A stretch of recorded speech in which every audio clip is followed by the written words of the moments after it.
Just a little bit to frame the film in the theme of the symposium, and also just to announce that afterwards I would show a little bit of clips of the last film, and then take it into the discussion of the last 3 days. But our history, just to frame it, is a chronology of airplane hijacking. It was actually made before 9/11. It was finished in '97, and then came out and then had sort of like a revival after 9/11, apparently because terrorism sells. It's the chronology of airplane hijacking, but at the same time it's how they have been represented in the news. So it looks also at how that representation has evolved. And a crucial factor is sort of the change from the 70s to the 80s, when CNN started, news started to be around the clock. Remote control was sort of an important tool, and then zapping is sort of like an aesthetic code that's been analyzed also in the film, but it's also part of how we relate to images of disaster and catastrophe in the news and terrorism. Now this is one layer. Underneath is actually a fictional story taken from a book by two books by Don DeLillo, but the major one is Mao 2, where there's a discussion set up between a terrorist and a novelist. And in that discussion, the novelist contends that actually the terrorist has taken over his role because of the overpresence of media and the world, which is abundant of media images, that actually the terrorist is able to stand better in that world, and he's able to play the media much better, so that the terrorist has replaced the writer. This is what the writer says. Now the trajectory of the film sort of starts with the 60s, 70s, it's sort of nostalgic, it sort of plugs into that revolutionary idea, utopianism of the 60s, but then suddenly the 70s with the beginning of the counter-terrorist forces, where they adopt the doctrine of shoot the terrorist on sight, one bullet in the heart, one bullet in the head, changed totally sort of the agenda. And you see that bit by bit, definitely by the 1980s, where the terrorist spectacle was accommodated by Reagan, Thatcherism, also the beginning of the 80s, beginning of CNN, it's the beginning of MTV, and that is taken into account. You see how the film moves towards more sort of a whole different approach, and where state terrorism becomes very crucial. And while before we had interviews, the hijackers were faces. They had a face, they had a cause, they talked on television, they were interviewed, they were a subject. So by the end of the 70s, you don't see any more interviews. It's just sort of anonymous, and the terrorist sort of as a personal individual has disappeared and been replaced by, for example, the suitcase bomb. And that trajectory is sort of interesting. Anyway, I don't want to talk too long, but one more thing. Yesterday was talk about well, I wanted to talk about Hollywood and the dream machine, and Hollywood and the sort of utopian dream of taking flight with an airplane, how that television has sort of corroborated that story, and sort of television became the catastrophe machine, and that's sort of also taken into account in this film. So just to plug it into the theme of the symposium. So enjoy, and then afterwards I can show fragments of the new film and take it into a dialogue with Michel and then with the audience. Thank you.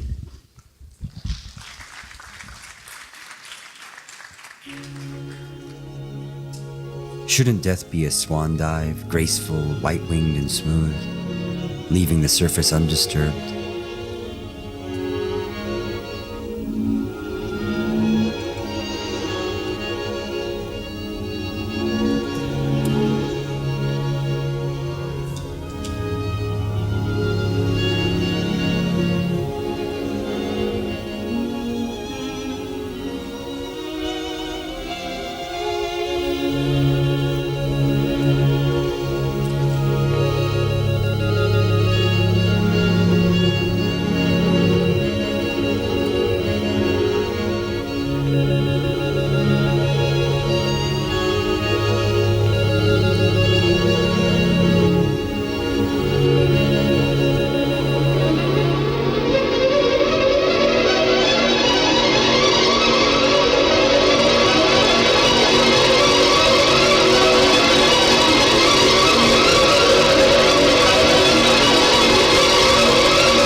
The airplane is safe. That was the sense that tension in the pilot. Tony, there had been a report that the hijacker had asked for some sandwiches. Did he get those sandwiches? No, sir.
Everything around us tends to channel our lives towards some final reality in print or on film. Two lovers quarrel in the back of a taxi, and a question becomes implicit in the event. Who will write the book, and who will play the lovers in the movie? Everything seeks its own heightened version. Nothing happens until it's consumed.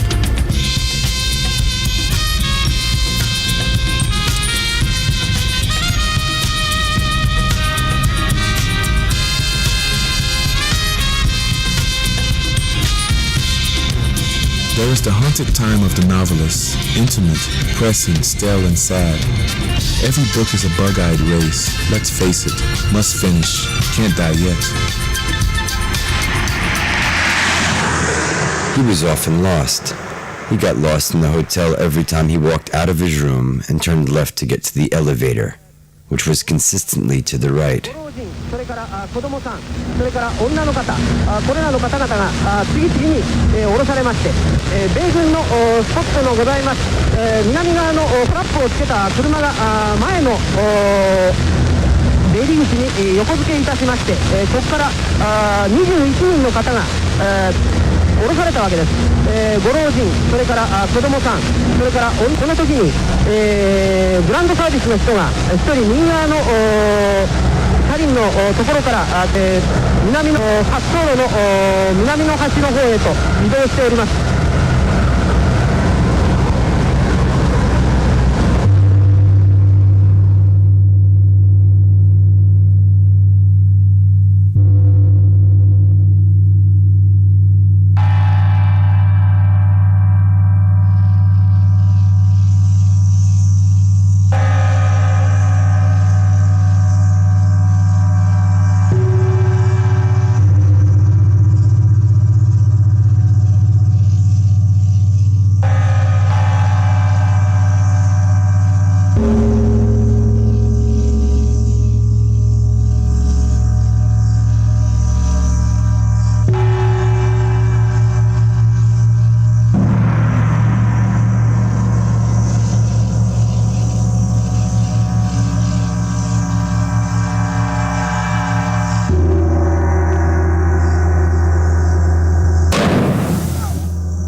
All plots tend to move deathward.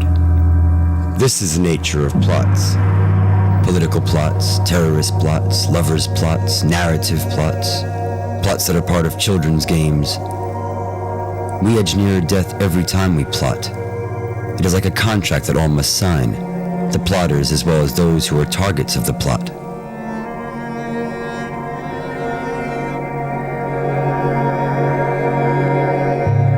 It's a curious knot that binds novelists and terrorists. But terrorists gain, novelists lose. Years ago, I used to think it was possible for a novelist to alter the inner life of the culture. Now bomb makers and gunmen have taken that territory. They make raids on human consciousness. What writers used to do before we were all incorporated.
When he woke up on the hotel bed, he was in his shorts, still wearing his socks and one shoe.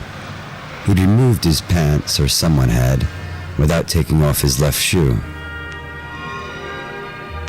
Rides to airports made him quiet and glum. He listened to news updates on the radio, curiously excited reports about firemen removing a burning sofa from a tenement in Watertown.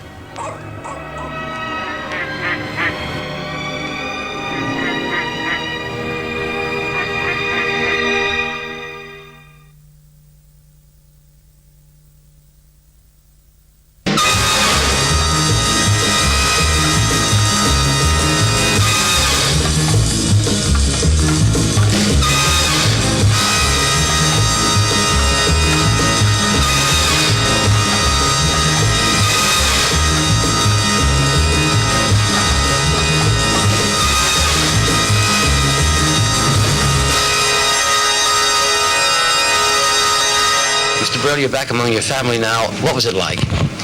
It was a gamut of very many emotions, from surprise to shock to fear, to joy to laughter, and then again fear at the end, yes, and almost tragedy, yes. Well, you were together in that little cabin with over 100 people for 3 days. What was it like living in that kind of an atmosphere? Actually, it wasn't bad at all. It wasn't that small. A 727 is fairly comfortable.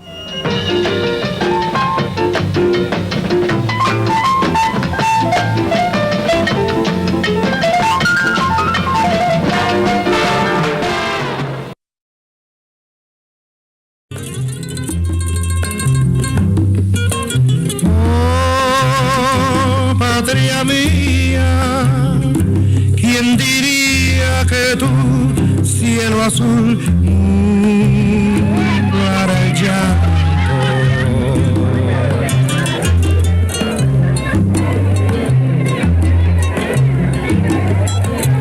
Oh, en el susurro del palmar se oye el eco resonar de una voz de dolor que al amor llama.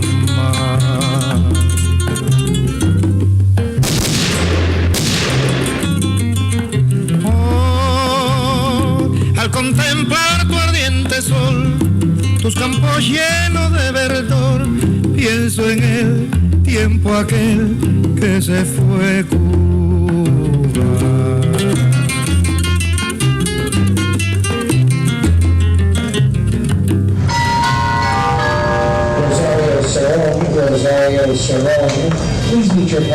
There is no moment on certain days when he's not thinking terror. They have us in their power. In boarding areas, he never sits near windows in case of flying glass. He carries a Swedish passport, so that's okay unless you believe that terrorists killed the Prime Minister. And he uses codes in his address book for names and addresses of writers, because how can you tell if the name of a certain writer is dangerous to carry? He's careful about reading matter. Nothing religious comes with him, and no pictures of guns or sexy women. That's on the one hand. On the other hand, He knows in his heart that he's going to die of some dreadful, slow disease, so you're safe with him on a plane.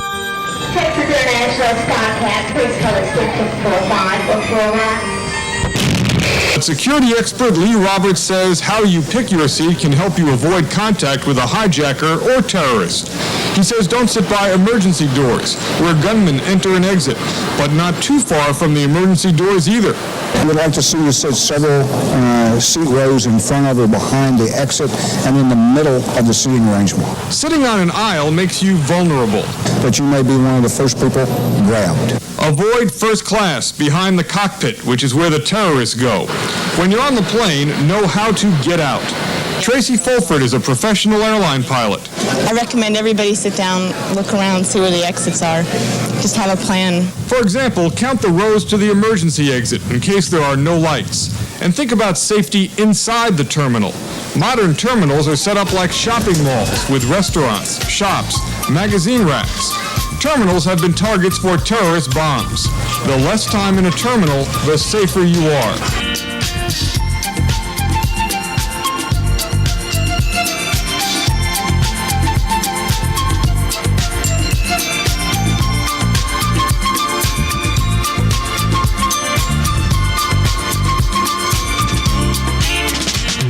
Robert showed me how aerosol cans can hide a bomb.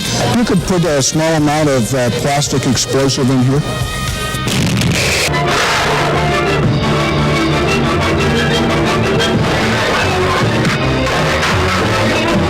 We interrupt this program for a special news bulletin.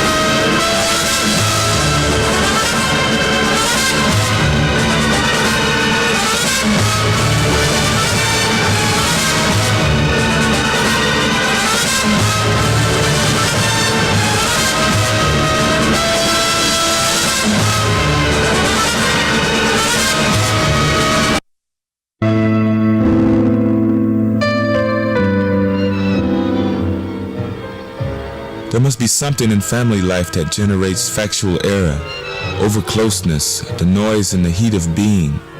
Perhaps something even deeper, like the need to survive. The family process works towards sealing off the world. Small errors grow heads. Fictions proliferate.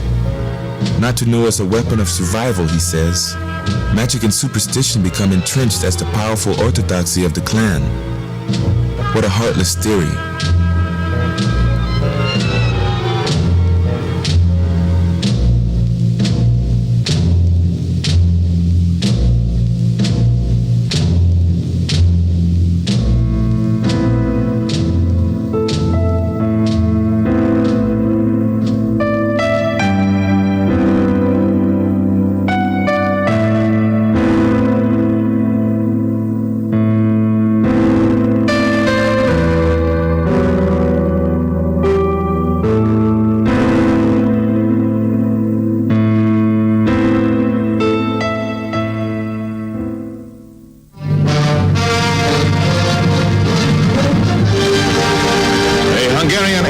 Stands on a NATO airstrip in West Germany at the end of a daring flight to freedom across the Iron Curtain that was marked by a savage mid-air struggle.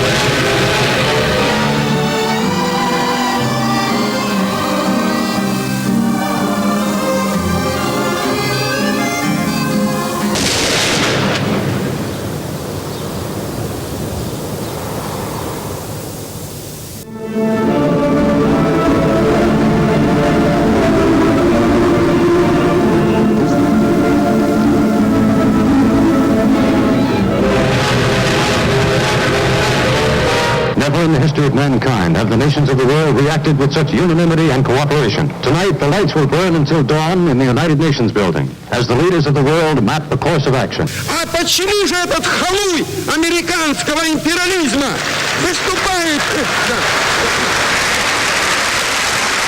stay out of this hemisphere.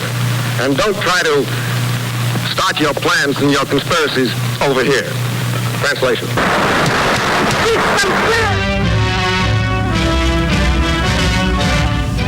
Panmunjom, familiar name, familiar symbol of frustration. As in the past, communist members of the Military Armistice Commission stymie efforts at discussion and negotiation.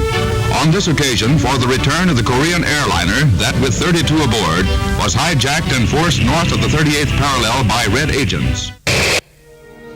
We understand how reality is invented. A person sits in a room and thinks a thought, and it bleeds out into the world. Every thought is permitted, and there's no longer a moral or spatial distinction between thinking and acting. Stories have no point if they don't absorb our terror.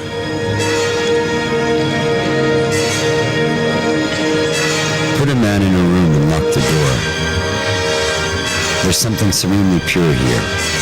Let's destroy the mind that makes words and sentences.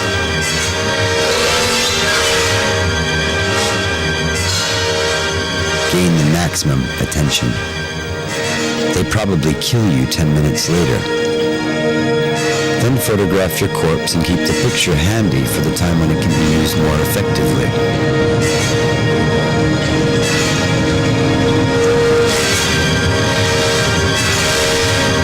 Then the bomb went off. Instantaneous worldwide attention.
Immediate transmission to hijackers of Jumbo Jet 444 of Japan.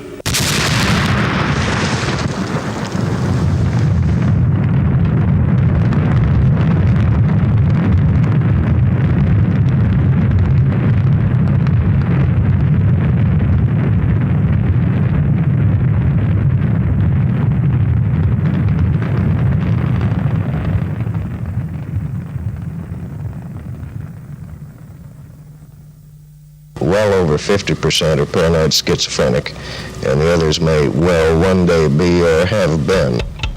A large number of them are very acutely suicidal, so to threaten a skyjacker with the possibility of death is like telling a child, if you'll be bad, I'll give you candy. There's certain rather uniform characteristics about them, including a most unusual aspect of dream life in which they dream of being able to fly. It's rather startling to talk to a 50-year-old man and have him tell you a 7-year-old child's dream, and at the same moment know that this man has committed a crime on board an aircraft in which he's forced the pilot to make his dream come true.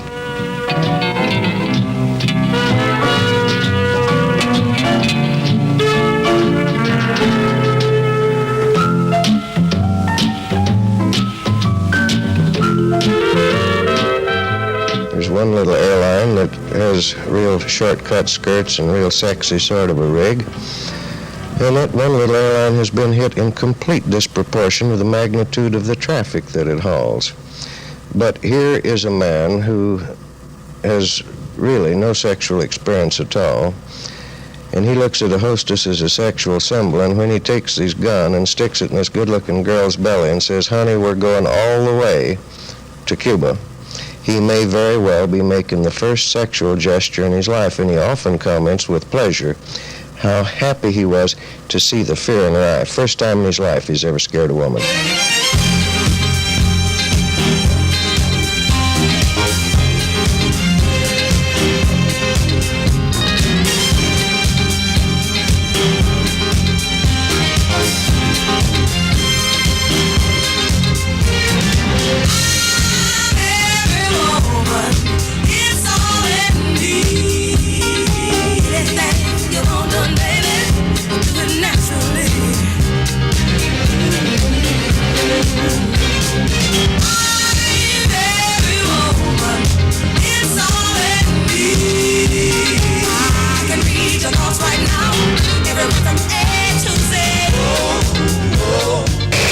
For you Westerners, you don't understand. You have all the Israeli propaganda, and you think the Arabs, they're the dirty Arabs, and for us we have to fight outside our territory, and we have to bring the whole world to understand our case. The people that you helped to release were responsible for the death of a small child. What are your feelings about that? Did I answer this? You just said a death of a small child. I want to ask you, the death of 30 children of a school in Egypt, the death of about 70 human workers in Egypt, the death of people in Irbid here, the death of many human beings who have been killed and murdered, I could say, by the Israelis. In a sense, when we think about hijacking, we can make an argument against science. Because if it hadn't been for science, we wouldn't have had airplanes. If we didn't have airplanes, we wouldn't have had airplane hijacking. And so we could argue, therefore, it would have been better if we wouldn't have had science.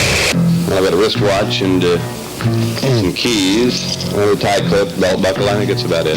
Fine. Suppose you just proceed through the gate. Now let's try it with a weapon.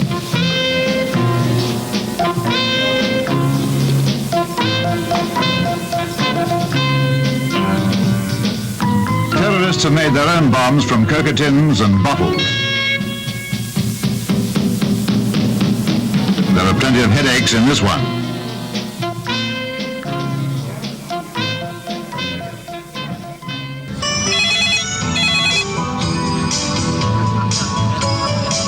The first incident was unimportant because it was only a series of phone calls. The second incident was unimportant because nobody was killed. For you, pure trauma. Otherwise, strictly routine. You are non-persons for the moment. Victims without an audience. Get killed, and maybe they will notice you.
made me sick. $25 million, and what an utter waste.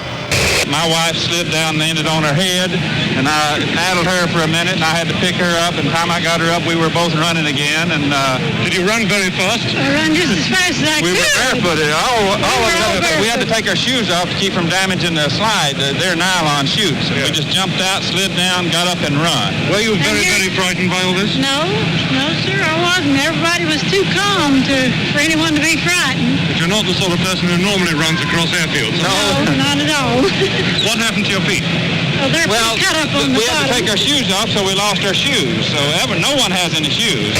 Can you tell us what your first experience was with the gorillas? Did you have an opportunity to talk to them? Yeah, sure. They're real nice. The gorillas are real nice. Why do you say that?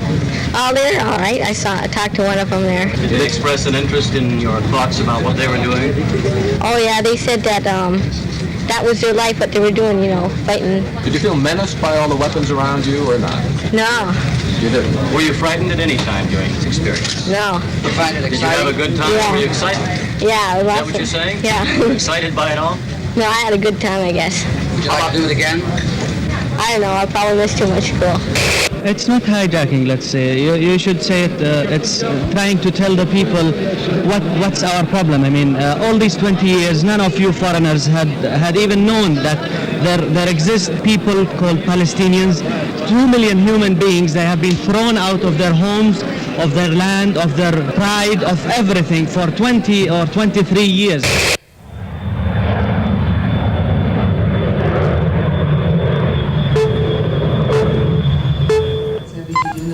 года до войны в Чечне не могут быть названы в качестве состыготов, и если он успеет к эфиру, мы его покажем. А пока я расскажу вам о факте, который выяснил... I felt the dead weight of travel, the apathy and vagueness of being in a place that didn't matter to me, being invisible to myself, sleeping in a room I wouldn't recognize if I had a picture of it in front of me.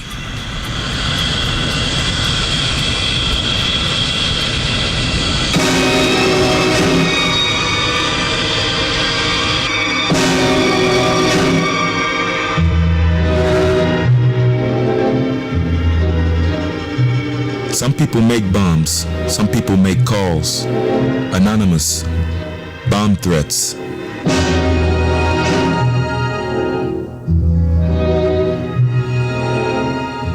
People who make phone calls don't set off bombs. The real terrorists make their calls after the damage is done, if at all. The next time, he thinks, there won't be a phone call.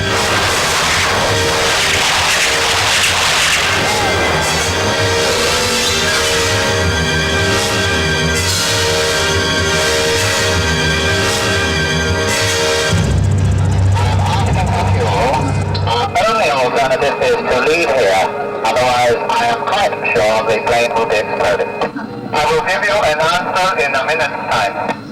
Please, let the gentleman know that we are prepared for any other arrangements to be made for the freeing of the passengers.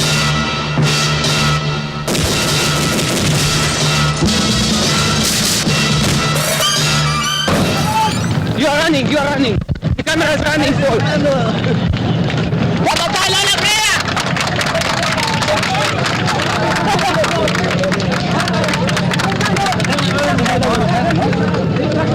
They started kissing each other to say goodbye.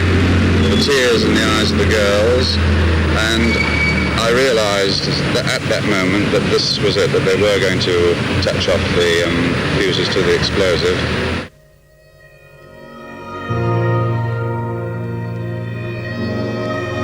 The way they live in the shadows, live willingly with death. The way they hate many of the things you hate, their discipline and cunning, the coherence of their lives, the way they excite admiration. In societies reduced to blur and glut, terror is the only meaningful act. There's too much everything, more things and messages and meanings that we can use in 10,000 lifetimes. Is history possible? Is anyone serious? Who do we take seriously? Only the lethal believer, the person who kills and dies for faith. Everything else is absorbed. Only the terrorist stands outside.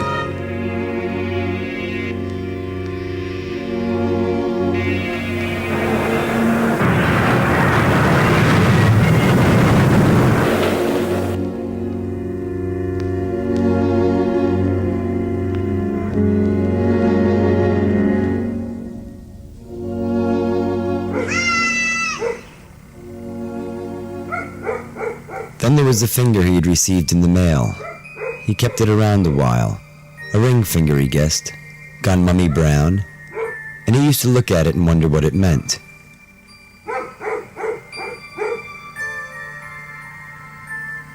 There was a line I kept repeating to myself that had the mystery and power I'd felt nowhere else but in the shared past of people who had loved each other, who lived so close they'd memorized each other's warts and cowlicks and addled pauses, so the line was not one voice but several, and it spoke a more or less nonsensical theme, to remind them that words stick even as lives fly apart.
The ground power, I'm going to blow off his head.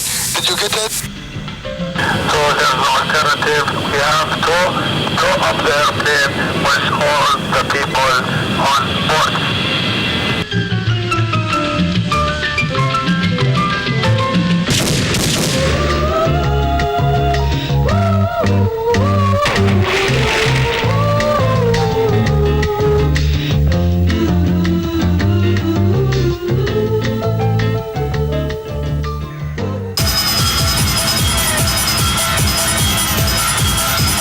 Did you attend the medical examination of Bader's body?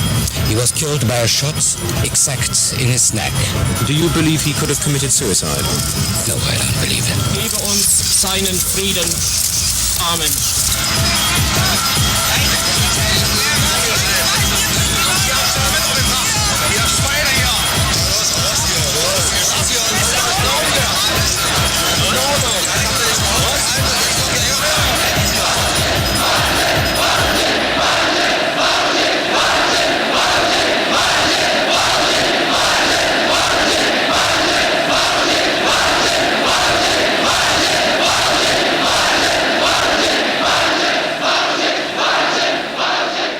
Men have tried throughout history to cure themselves of death by killing others.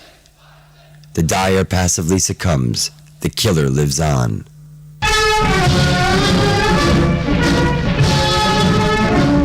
There must have been something different about those crowds. What was it? Let me whisper the terrible word. Death. Many of those crowds were assembled in the name of death. They were there to attend tributes to the dead. Crowds came to form a shield against their own dying. To become a crowd is to keep out death. To break off from the crowd is to risk death as an individual, to face dying alone. Crowds came for this reason above all others. They were there to be a crowd. The future belongs to crowds.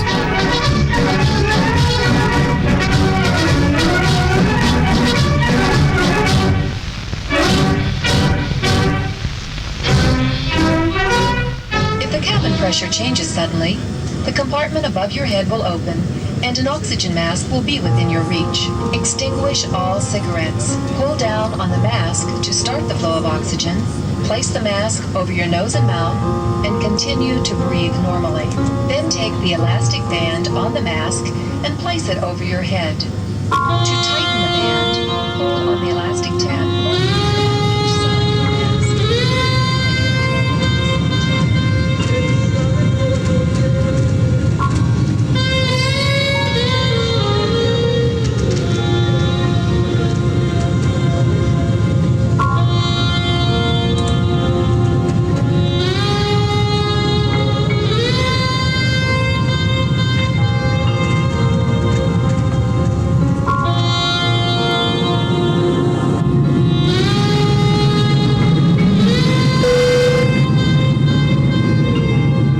Complaints have a focal point, it would have to be the TV set where the outer torment lurks, causing fears and secret desires. Every disaster made us wish for more, something bigger, grander, more sweeping. Shouldn't death be a swan dive, graceful, white-winged and smooth, leaving the surface undisturbed?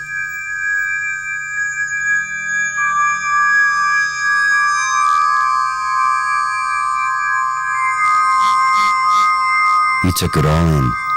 He believed it all. Pain, ecstasy, dog food, all the seraphic matter, the baby bliss that falls from the air.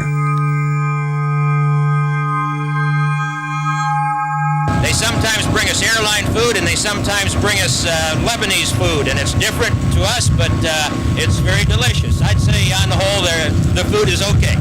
They are beating the passengers. They are beating the passengers. They are threatening to kill them now. They are threatening to kill them now. We want the fuel now, immediately. They turned around and the gun went up in the air and the hand grenade with one fellow, and then the other fellow just had a hand grenade, and they started screaming in Arabic. So I said to myself, this is it. It's a hijacking. They stole my airplane from me. The least I could do is go back and get it. There's only one thing to say, and I say it from the bottom of my heart in the name of all the people of our country. Welcome home. They drank Pepsis continually, and they would spill them on this center console right here where the radio switches are. They also smoked 24 hours a day, and their ashes would drip into the spilled Pepsi, and they were young guys, they had good appetites, they ate a lot, and they would spill their food in there too, and it just sort of made a kind of a soupy mess all over that whole radio panel there.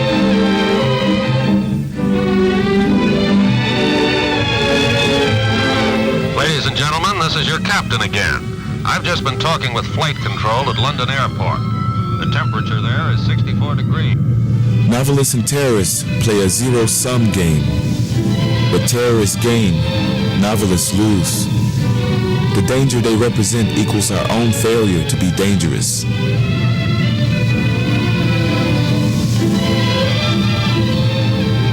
Terror makes the new future possible. He is saying, men live in history as never before. We make and change history minute by minute. We do history in the morning and change it after lunch. Everybody! Down! Down! Down! Everybody down! Down! Everybody down! Get your head down! Get your head down! Down! Down! The type of operations and protection that you will receive as United States ambassadors. Move! Up! Up! I want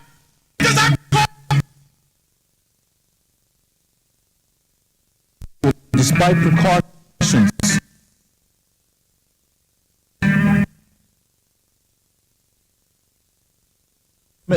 control information for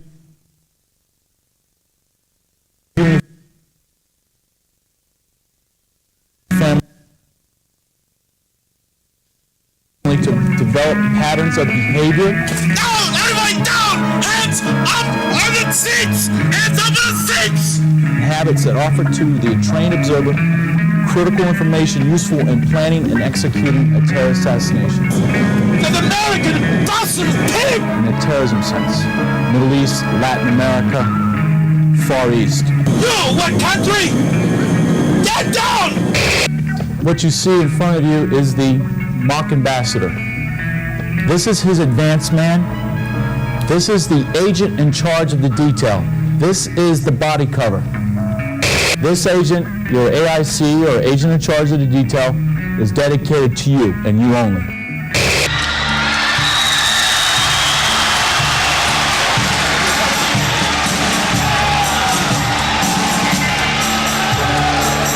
Terrorist, be on notice.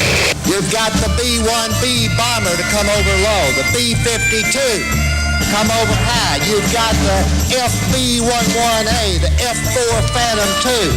You've got the Northwood F-5 Tiger II. You've got the F-15 Eagles, and on and on and on and on. Those people only understand one thing, and that's force. It's time to take names and kick rear end. You can run, but you can't hide.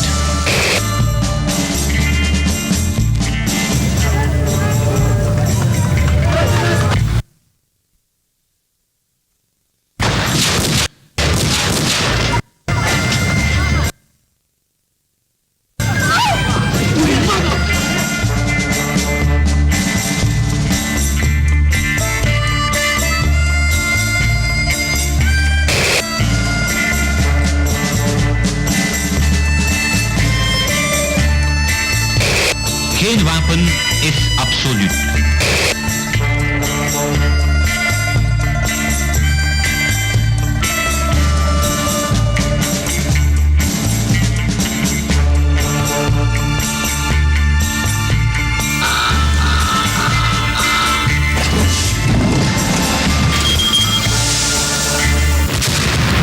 We had him, Johnny. That was dead on.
The weather, the high clear sky, distantless, flags whipping on Fifth Avenue, and a movie actress getting out of a taxi. The blast made him jerk half around, but he didn't move his feet or go back against the wall. He jerked and ducked, shielding his head with his forearm, windows blowing out. He turned his back to the blast wave, bracing himself against the wall with his elbows, hands clasped behind his head. He thought he was on a plane going down.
Search for meaning, but our desperation led us towards something larger and darker. So we turn to the news, which provides an unremitting mood of catastrophe. We don't need the novel.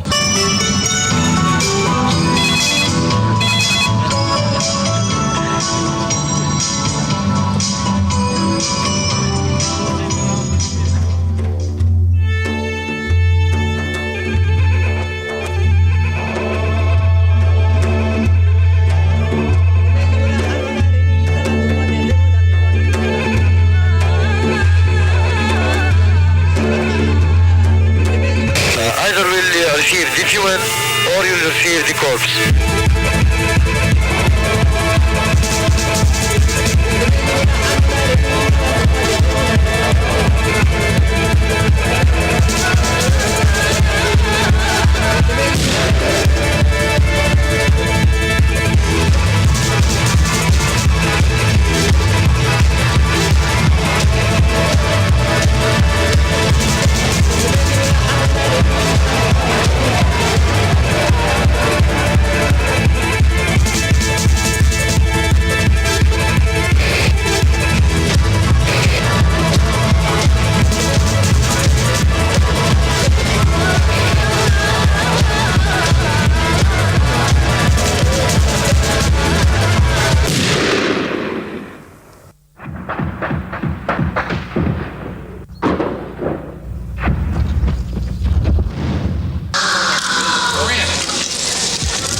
First 747 rose into the sky at Everett, Washington.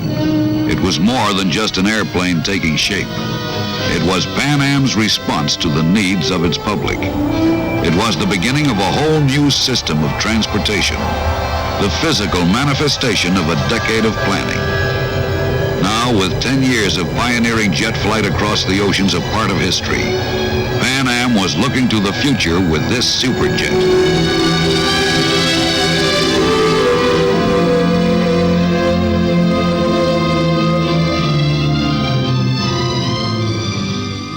Года до войны в Чечне не могут быть названы в качестве состагатов, и если он успеет к эфиру, мы его покажем. А пока я расскажу вам о факте, который выяснили журналисты. The supermarket shelves have been rearranged. It happened one day without warning. Второй уже на счету у Шамиля Басаева. Первый он совершил в 1991 году после прихода в Грозный к власти Джохара Дудаева. В то время Шамиль Басаев захватил генеральным кодексом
которым он был ранен.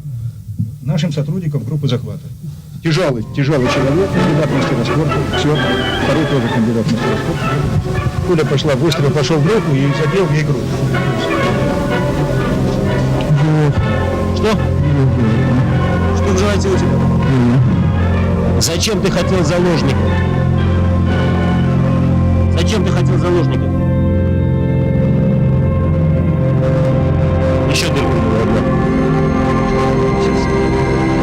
Еще одна. Я вижу, нормально. Касательно